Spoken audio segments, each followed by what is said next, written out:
Hi friends, నమస్తే. ఇలాంటి వ్యక్తులు మనం అప్పుడప్పుడు అక్కడక్కడ సిటీస్లోని టౌన్స్లోనే చూస్తుంటాము.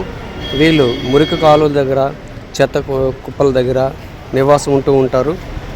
అక్కడే పడుకోవడం, అక్కడే తినడము, రకరకాలు చేస్తూ ఉంటారు. కానీ వాళ్ళకి ఎటువంటి జబ్బులు రావు.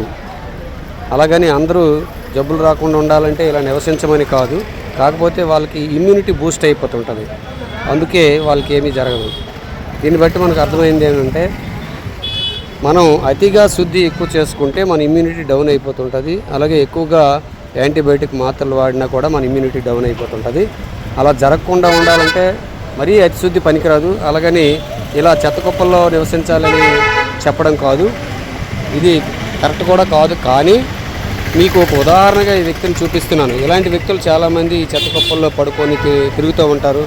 వాళ్ళకి రకరకాల దోమలు కరుస్తూ ఉంటాయి, ఈగలు కరుస్తూ ఉంటాయి, రకరకాల బ్యాక్టీరియా వాళ్ళ మీద సోకుతుంటుంది, వైరస్ సోకుతుంటుంది. కానీ వాళ్ళకి ఏమి అవ్వకపోవడం కారణం వాళ్ళలో ఇమ్యూనిటీ బూస్ట్ అయిపోవడం ఒకటే కారణము. కాబట్టి మనం దీన్ని బట్టి అర్థం చేసుకోవాల్సింది ఏంటంటే, అతిగా శుద్ధి మనకి పనికిరాదు. కొన్ని సందర్భాల్లో మనం కొన్నింటిని ఫేస్ చేయాల్సినటువంటి అవసరం కూడా ఉంటుంది అని అర్థమవుతుంది. అలాగని ఈ చెత్త కుప్పల్లో నివసించమని మిమ్మల్ని ఎవరిని కూడా నేను సపోర్ట్ చేయట్లేదు. థ్యాంక్ యూ ఫ్రెండ్స్, నమస్తే. కానీ ఇటువంటి వ్యక్తులతో పరిస్థితి మాత్రం చాలా దయనీయంగా ఉంటుంది అనేది మాత్రం అర్థం చేసుకోవాలి.